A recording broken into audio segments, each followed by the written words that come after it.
Bienvenidos a una nueva propuesta de El Otro Enfoque con Darío Cuba, Tito Olivo y Guarionex Luperón. Hoy no va a estar ni Darío Cuba ni Guarionex Luperón. Guarionex está pasando por un proceso viral de la gripe y se integrará la semana entrante. En el día de hoy vamos a hablar de la deuda pública, la evolución de la deuda pública dominicana y la guerra del petróleo. Vamos a dividir el programa en dos partes y vamos a hacer un análisis de la deuda pública de la República Dominicana y cómo ésta puede impactar en la economía nacional. Además, también vamos a analizar el comportamiento histórico de los precios del petróleo y cómo esto también incide en economía como la nuestra. Vamos a ver la situación que se está dando entre Rusia y Estados Unidos, el pugilato que hay en términos de geopolítica entre Rusia y China, Corea del Norte, Venezuela, Cuba, en menores medidas, estas tres últimas naciones, pero cómo esto va incidiendo en las relaciones y cómo esto puede incidir en las relaciones entre Estados Unidos y la Unión Europea y cómo va a incidir en los precios del petróleo y cómo los norteamericanos utilizaron los precios del petróleo para desplomar la Unión de Repúblicas Socialistas, la Unión Soviética, de informaciones desclasificadas por los mismos Estados Unidos para deprimir los precios y que esto afectara. Soy Tito Olivo y vengo con este análisis próximamente, pero antes de irnos a un corte, queremos decirle que usted no puede recibir nuestra propuesta a las 9 de la noche todos los días que transmitimos de lunes a jueves, colocando en su dispositivo electrónico inteligente cananga.tv. No importa que este dispositivo sea un celular, sea una computadora, sea un televisor, lo que sea, usted se registra, busca en Google cananga.tv y a donde usted esté va a recibir a las 9 de la noche, hora de República Dominicana, nuestra propuesta.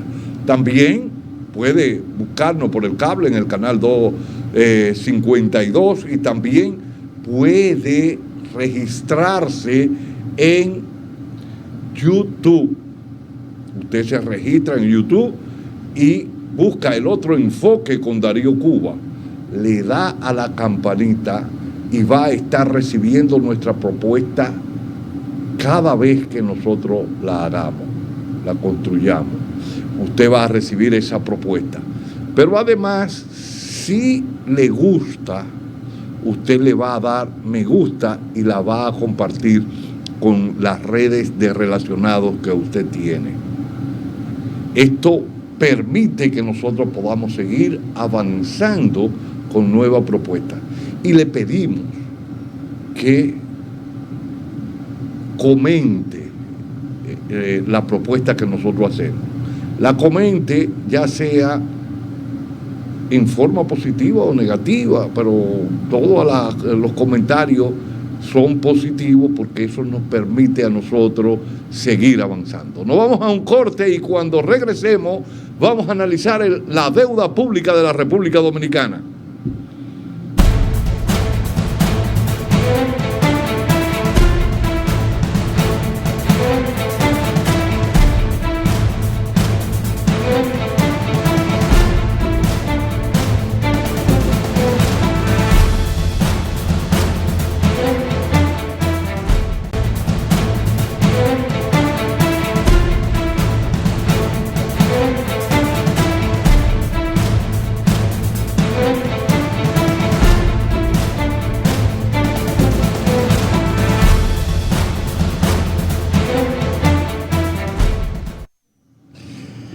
La deuda de la República Dominicana se divide en la deuda no financiera, que son de las instituciones centrales del gobierno central, y la deuda cuasi fiscal, que es aquella deuda que el Estado, debido a la crisis del 2003,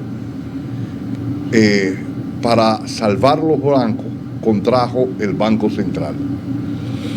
El comportamiento de la deuda, y esto lo hemos analizado en otros momentos, desde el 2000 hasta hoy, ha sido creciente. Por eso muchas veces yo hasta me río cuando oigo a las diferentes organizaciones políticas que han ostentado el poder en ese interregno, hablando del incremento de la deuda cuando ellos fueron copartícipes de ese crecimiento de la deuda. La deuda no son buenas ni malas per se.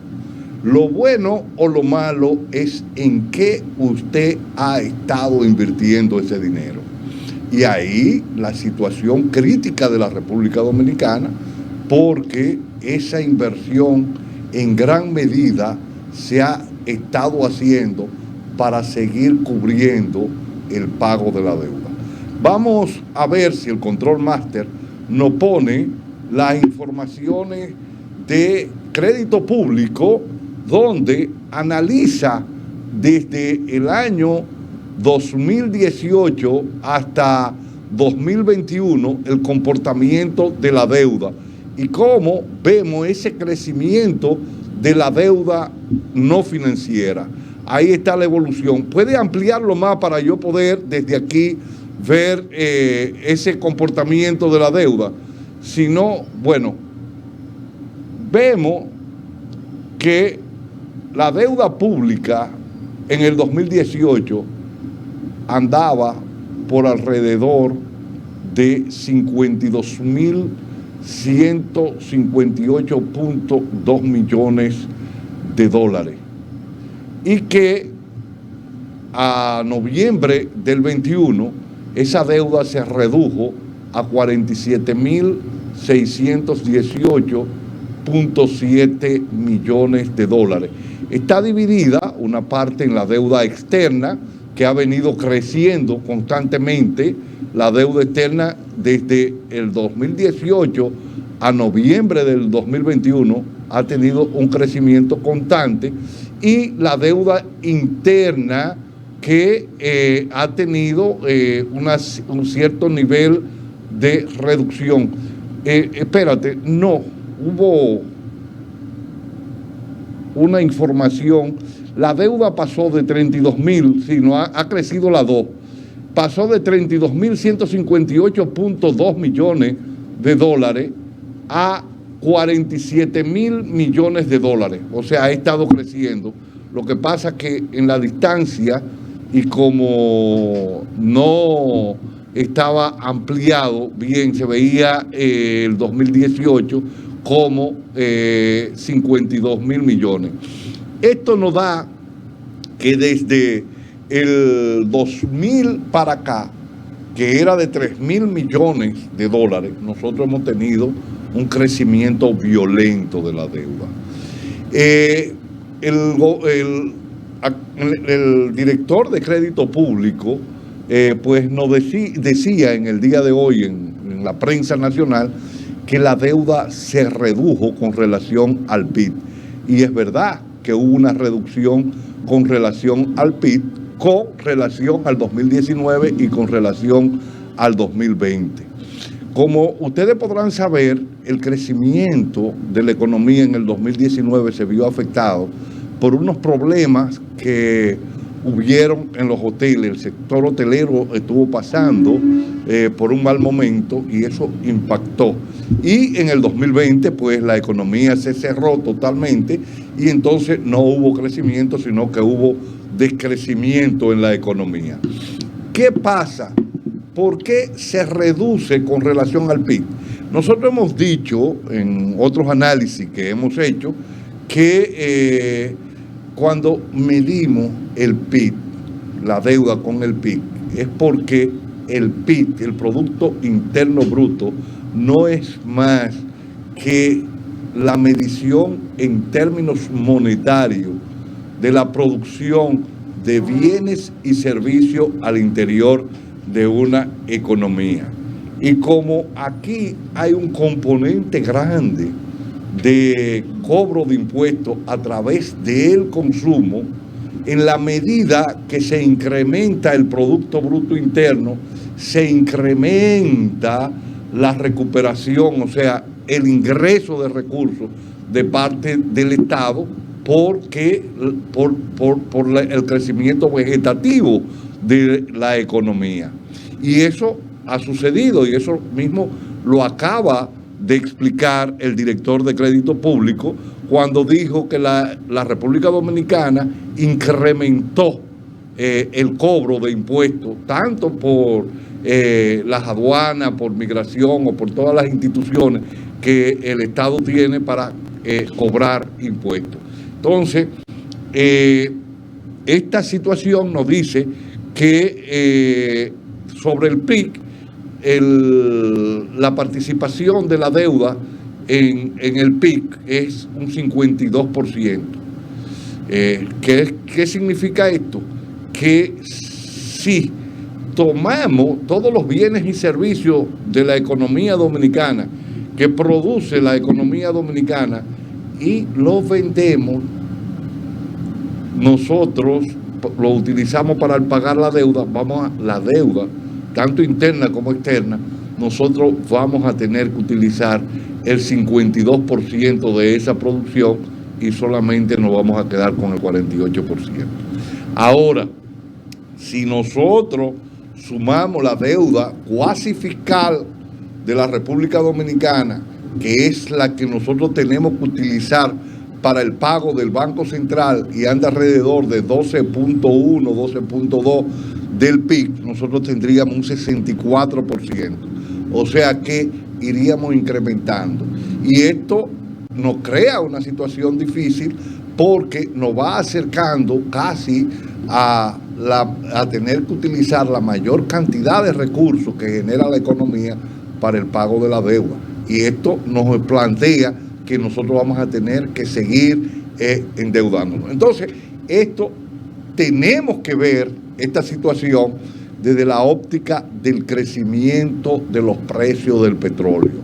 Ayer, miércoles, los precios del petróleo se dispararon a $88, la mayor alza en 7 años que ha tenido los precios del petróleo, y que esto, para una economía como la República Dominicana, te plantea que tiene que tomar más recursos de lo que genera para la importación de combustibles y lubricantes. ¿Y por qué tenemos que tomar más recursos de lo que tenemos para la importación de combustibles y lubricantes? Porque nosotros somos importadores netos de energía.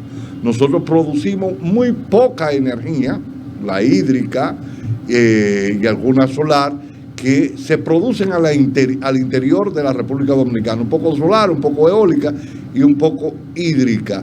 Y hemos estado dejando de desperdiciar las energías que se pueden producir en los basureros, donde los alcaldes debieran ser mucho más eficientes planteando soluciones a esto de la basura a través de capturar el metano que producen los basureros y además producir electricidad y producir energía para el uso de todos los nacionales dominicanos, y así reducir las importaciones de combustible que nosotros tenemos. Pero hay muchos que no están en eso. Si nosotros vemos el alcalde de Santo Domingo Oeste, Andújar, es un desastre universal. Me da pena que yo haya tenido que activar políticamente al lado de él. Pero cuando usted ve a Guajimía y usted chequea a Guajimía, ojalá yo un día ir con una cámara y poder grabar lo que está pasando en Guajimía. Eso es un solo plástico arriba. Y esta es una situación que el alcalde debe tomar una decisión sobre esto. Debe ir a lo que es el 9, donde se genera.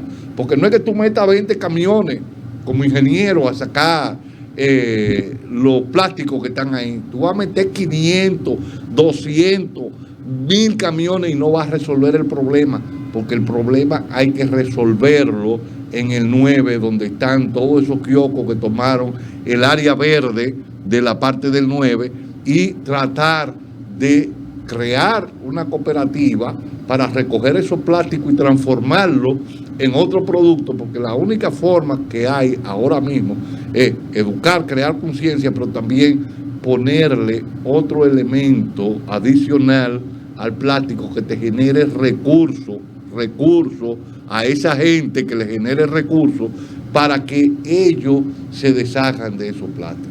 Pero Andújar parece que no tiene una visión estratégica de qué hay que hacer ahí. Y lamentablemente Santo Domingo Oeste va arrabalizándose cada día más y va teniendo graves problemas con las basuras que hay, porque también de parte de la gente no hay una educación que se haya llevado a cabo, una educación que haga que las personas pongan la basura a donde la tienen que poner y que haya consecuencia de causa para aquel que bota la basura en la calle, para el que tira la funda en la calle, que haya consecuencia de causa, que hayan multas, que haya apresamiento, que hayan directrices serias y concretas para reducir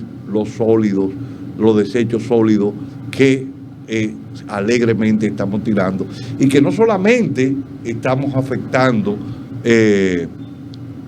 la visión de la persona en un país que vive del turismo y que nosotros debemos proteger el turismo, sino que también estamos destruyendo los acuíferos, como es el caso de la cañada de Guajimía, que va a parar al río Jaina, y del río Jaina va al mar. Entonces todo eso desechos sólidos que se tiran, perro muerto, gato muerto, todo eso va a parar al mar. Entonces nosotros estamos afeando el principal proyecto económico que a nosotros nos suple de recursos económicos, o uno de los principales, que es el turismo. Lo vamos afeando. Entonces, hay que tomar medidas, hay que ver, tenemos que tomar medidas concretas y rápidas, porque también no solamente lo estamos destruyendo en términos de la disposición de los desechos sólidos, sino que también lo estamos destruyendo con proyectos como el de Punta Catalina, que además de haber sido un proyecto altamente corrupto en su elaboración, cuando fue formulado en el 2014 que inicia, que fue pensado no para solucionar un problema, hay un problema de energía en la República Dominicana y de larga data, pero tú tienes que ir a varios elementos, no solamente a la generación, tú tienes que ir a la reducción de pérdidas. Claro que hay que ir a la generación para aumentar. Tú tienes que ir también a la producción de energía amigable con el medio ambiente, cuando la República Dominicana se comprometió a reducir los gases de efectos invernaderos, gases que nos hacen grandes daños a nosotros los dominicanos. Entonces, se hizo, y la CGG de China, especialista en montar plantas de carbón en China, había cotizado esa planta 950 millones de dólares y se iban a hacer en Atillo, Asua. Y de repente se decidió ir a los terrenos de los Vicini, que ya hablamos aquí con Enriquito, que todo lo que se hizo con esos terrenos, y esa planta anda alrededor de 3.000 millones de dólares.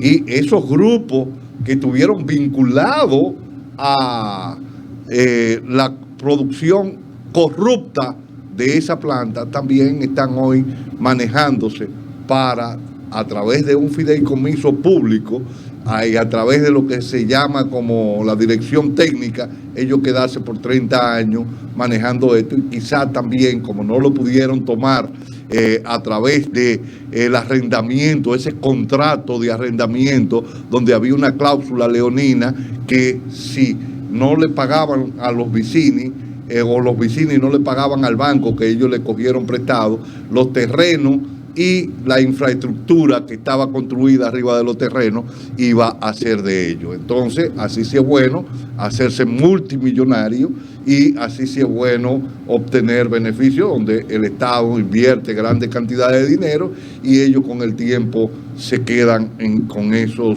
recursos. Pero vamos a un corte porque quiero también ya analizar en términos globales el comportamiento del precio del petróleo en el tiempo y cómo este incremento de los precios del petróleo a una economía como la República Dominicana la puede afectar. Nos vamos a un corte y regresamos analizando la guerra del petróleo.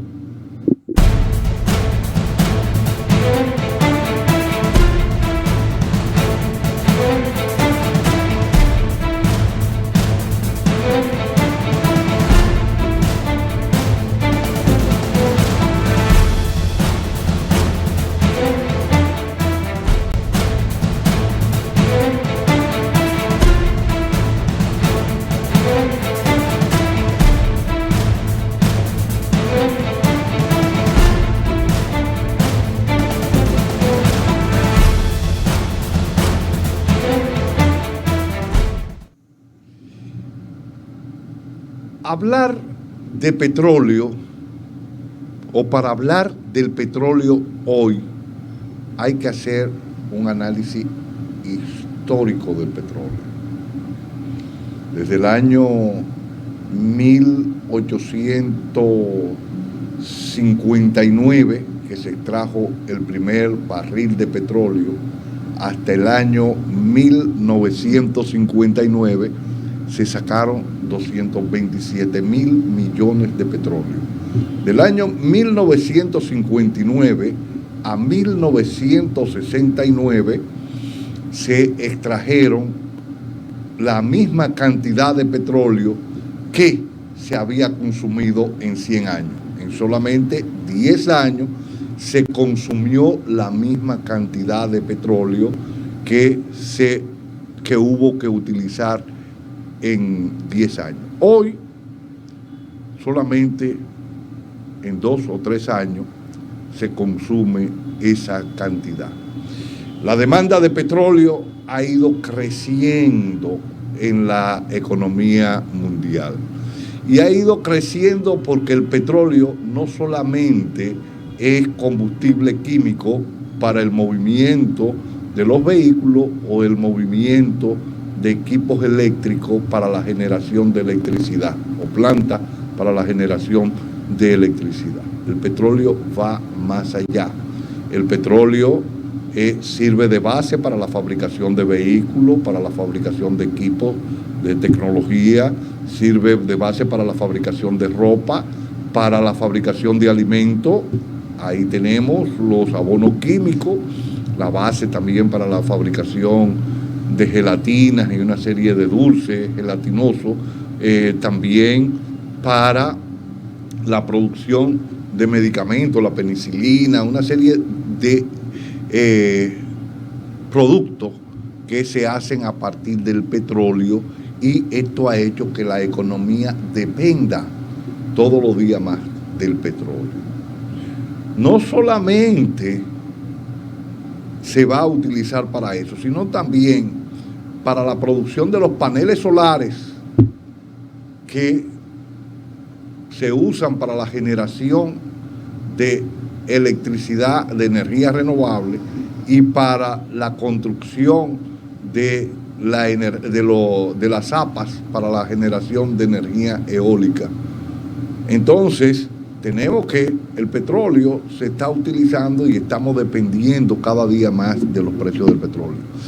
Existieron 7 empresas que se conocían como las 7 hermanas, donde estaba la Texaco, la ExxonMobil, de los Rockefeller, Shell. Todas estas empresas estaban vinculadas y fijaban los precios. Mantuvieron los precios estrangulados hasta el año 1973. En el año 1971, cuando Richard Nixon dijo que se rompía el patrón oro, ese patrón que establecieron los norteamericanos en Bretton Woods cuando las negociaciones de términos de la Segunda Guerra Mundial, y ellos decidieron dejar el dólar como moneda de intercambio global y volver al patrón oro que había generado la crisis del año 1929 y que había creado la Primera Guerra Mundial, y que esa trajo como consecuencia la Segunda Guerra Mundial, cómo se negoció esa guerra. Pero esto es harina de otro costal y que entrará en un análisis posterior. Entonces, a partir de ese acuerdo de Bretton Woods, el petróleo costaba $2.50. Una onza de oro costaba $35. Cuando usted divide, eso le da 11 y algo barriles de petróleo que usted podía adquirir con una onza de oro. Todo se mantuvo hasta la guerra del Yom Kippur. En la guerra del Yom Kippur, que fue la guerra árabe-israelí del año 1973, los países productores de petróleo decidieron ponerle sanciones a aquellas naciones que, como Estados Unidos, la Unión Europea, en ese momento no estaba como Unión Europea, sino como los países europeos, principalmente Francia, Inglaterra, España, que siempre actúan en convivencia con Estados Unidos, decidieron ponerle sanciones y el precio del petróleo se disparó de $2.50 a $11 y algo. Esto generó una crisis en la economía. Comenzó a darse niveles inflacionarios en la economía, que todo se mantenía a través de la economía keynesiana que se había comenzado a aplicar después de la crisis del año 1929, en los 30. Comenzó toda una política de estabilización keynesiana donde se controlaba la inflación a través de la tasa de interés, porque si Keynes planteaba que si el Producto Bruto Interno crecía y la inflación, porque había dinamismo en la economía, crecía, el Estado lo que tenía que hacer era subir la tasa de interés bancaria, para subiendo la tasa de interés bancaria y reduciendo el gasto público, caía la demanda y la inflación comenzaba a bajar, porque la inflación genera problemas en la economía. Tú tienes que mantener una inflación, cierta inflación controlada, para que la economía no se te vaya de la mano, porque un proceso inflacionario que te puede llevar a un proceso hiperinflacionario, entonces eso crea graves problemas, porque retira inversiones del mercado y también porque genera disturbios sociales. ¿Qué pasa después?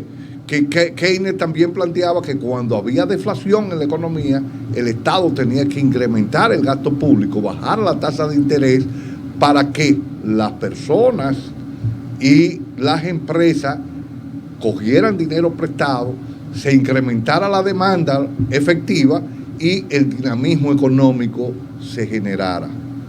Cuando se da esta situación, que se da la primera crisis, comienza un proceso inflacionario en la economía que Keynes nunca se imaginó, y se da por el lado de la oferta ese proceso inflacionario.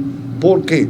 Porque los costes energéticos que tenían que ver con el transporte y la elaboración del producto, más los efectos que habían de el ajuste por inflación, por el desarrollo sindical que había en Europa y en Estados Unidos, eso traía que, como subía el precio de los energéticos, subían los costes de producción, pero inmediatamente había que subir los salarios, y eso le estaba generando una situación crítica a las empresas. Se da en ese momento otro grave problema, y es la caída del Shah de Irán, amigo de Estados Unidos, y la toma del poder de los ayatolás. Esto hace que el precio se dispare a $20 y pico. Pero ahí mismo viene la guerra de Irán e Irak, y eso también hace que los precios se incrementen mucho más, y crea lo que se llama los petrodólares, que era una cantidad de dinero que recibían los países productores de petróleo y que lo depositaban en los bancos europeos o en los bancos norteamericanos, y estos bancos salían a prestarnos a nosotros sin miramiento. Se incrementa el nivel de la deuda pública, se incrementa el nivel de la deuda privada, y se crea en los 80 lo que se va a conocer como la crisis de la deuda o la década perdida. En esa década, después de esa crisis, los norteamericanos actúan, y ya eso se puede ver en documentos desclasificados de la CIA, para mantener los precios del petróleo alrededor de $10, y reducen, eso lo utilizan a través de Arabia Saudita, que comienza a romper el acuerdo que había con los países productores de petróleo, inunda el mercado de petróleo. También Venezuela incrementa en ese momento, que no estaba el presidente Chávez, se incrementa la producción de Venezuela, se inunda el mercado y los precios del petróleo comienzan a caer. Y esto le crea un grave problema a la Unión de Repúblicas Socialistas, porque cuando se da esa crisis del petróleo, ellos utilizaban ese excedente de recursos que tenían, porque no pudieron desarrollar o no desarrollaron su industria fuera de la industria estratégica armamentística, que sí la desarrollaron, pero la industria de ellos no la desarrollaron a niveles como había desarrollado la industria capitalista. Entonces, muchísimos de los bienes que ellos necesitaban para la economía interna de esas naciones eran importados de las naciones capitalistas. Entonces, al mantener los precios del petróleo por $10 el barril, o cercano a los $10, esto contrajo la economía rusa y comenzó a incrementar su déficit fiscal, lo que lo llevó a ello, conjuntamente con la guerra de la galaxia, la inversión en la guerra de la galaxia, a tener que crear grandes deudas que tuvieron que irse al campo capitalista para tenerla. Y cuando comenzaron el déficit que ellos tuvieron que coger prestado, era lo mismo que ellos invertían en la compra de trigo internacionalmente, y que era subsidiado por los precios altos del petróleo. Excúsenme.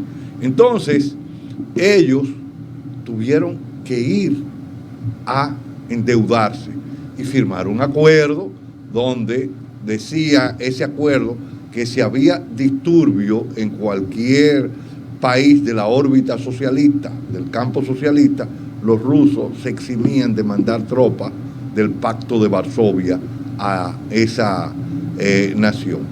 Esto fue el preludio de la caída del bloque socialista, que va a caer en el año 1991.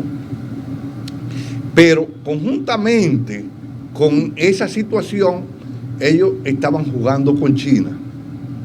Mantenían a China en una situación de utilizarla para los enfrentamientos que tenían China y Rusia, no dejarla que ellos se unieran, y los chinos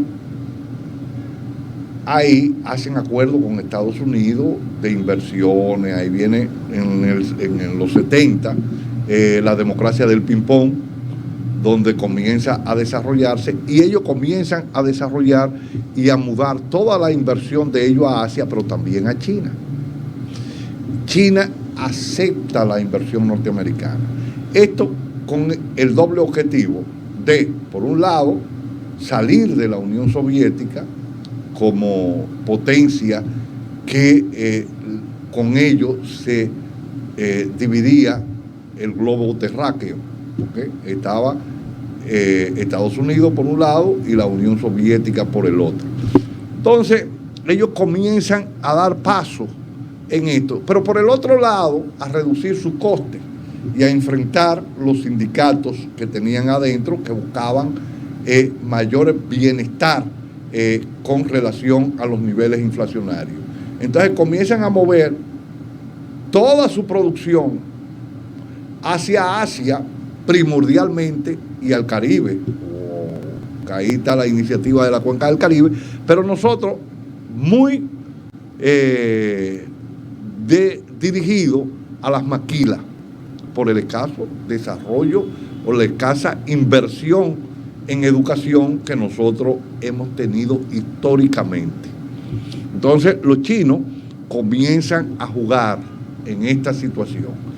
Jugando en esta situación, ellos plantean que las empresas chinas deben tener, para poder invertir en China, ellos debían tener el 50+1 de las inversiones.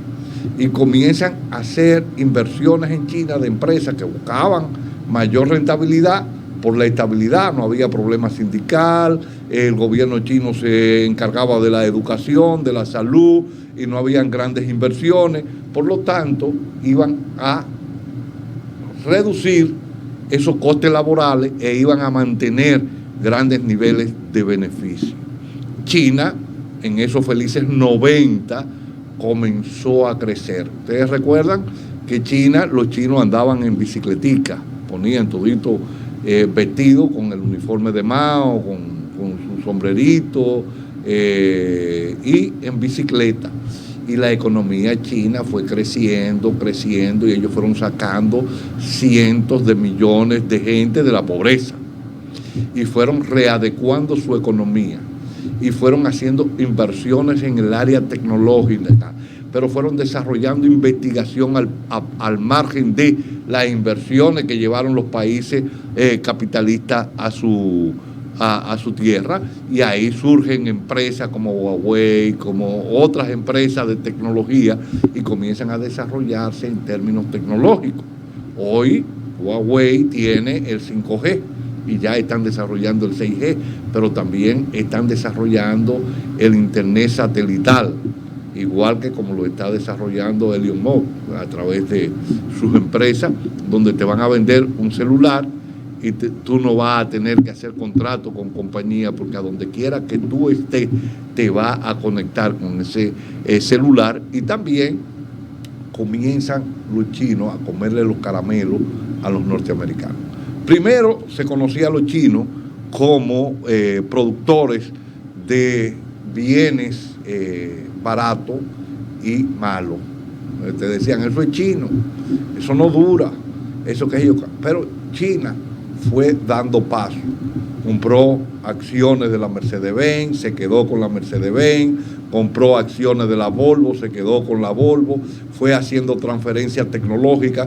Con el caso del COVID-19, las acciones cayeron y China compró dentro de su territorio una gran cantidad de acciones tecnológicas con bonos del Tesoro de Estados Unidos, porque ha ido comprando. Por un lado, los norteamericanos invertían en la economía china, y por el otro lado, los chinos mantenían comprando, financiando el déficit que comenzó a tener Estados Unidos comprando bonos del Tesoro de Estados Unidos.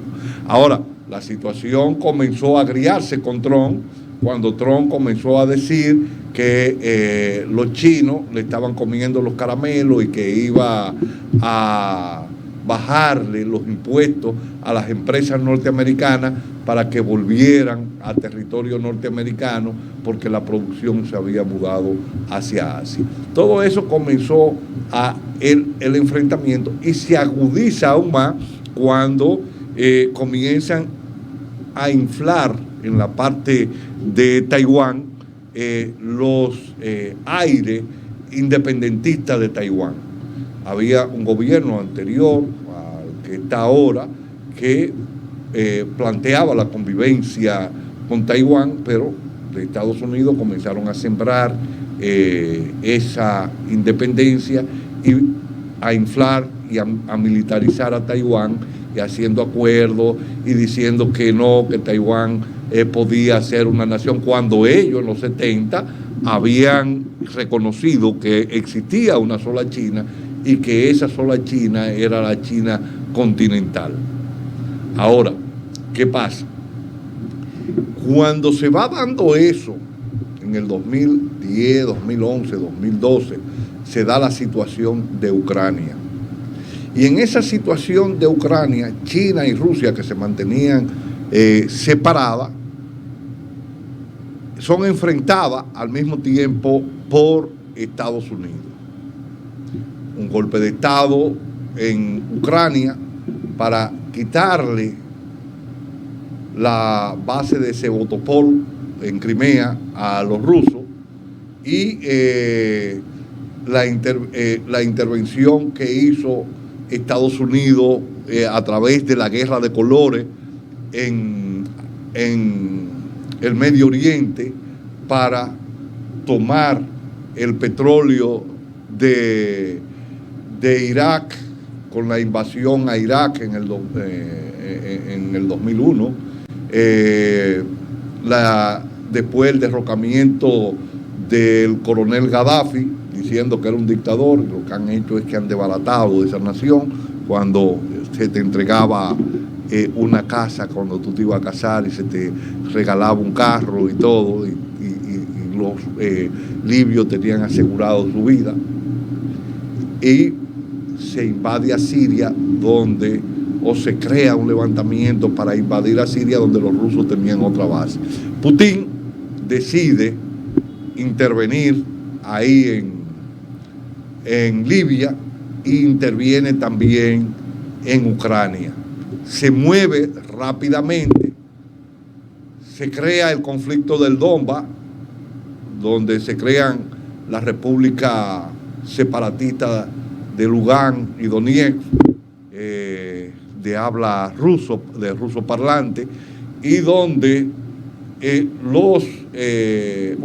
la parte de ahí de Crimea, que era ruso, porque Rusia y Ucrania fueron territorios eslavos juntos en el siglo VIII y el siglo IX, y ahí a partir hubo una separación, pero Crimea quedó siendo rusa, y Nikita Khrushchev se le entregó a Crimea, a Ucrania, porque él era ucraniano.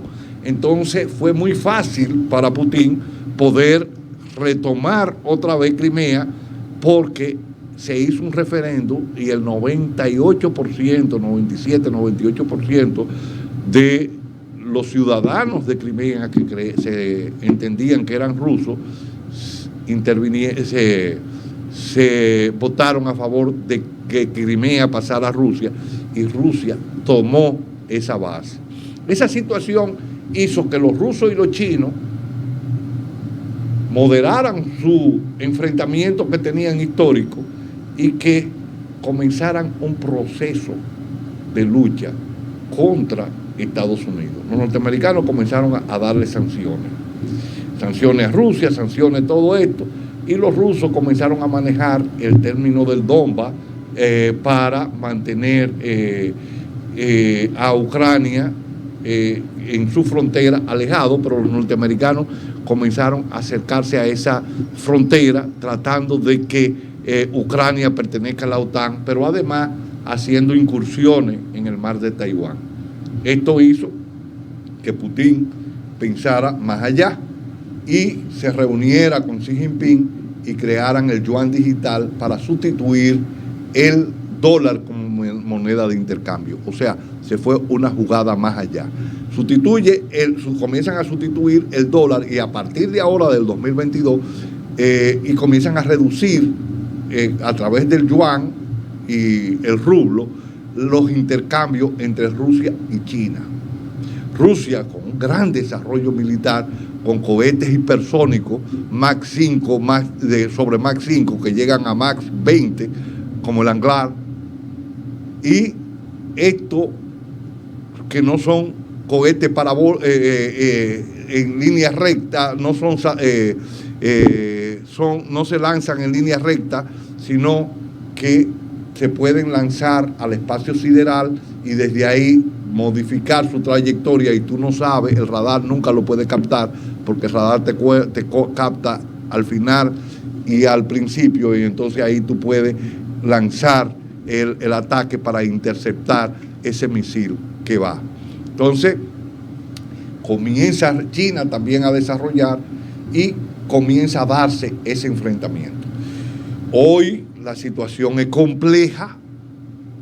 Estados Unidos plantea que va a sancionar a Rusia en caso de que Rusia invada a Ucrania. Rusia, a mi entender, lo que va a hacer es que va a seguir insistiendo en el Donbass y va a arreciar los ataques por ahí, y tiene otra arma para mantener a la OTAN separada, y es el gas y el invierno duro que hay. Hubo una situación con los precios del gas natural, y si le ponen sanciones a Rusia, cosa que Alemania no está de acuerdo porque quiere abrir el Nord Stream 2, entonces ellos van a utilizar el gas para desviarlo a China. El precio del gas se va a disparar. Los acuerdos que han hecho con Irán, el presidente de Irán estaba en esta semana en Rusia hablando con Xi Jinping, con el presidente ruso, y le planteó que ellos tienen 40 años resistiendo a Estados Unidos, que Rusia resista.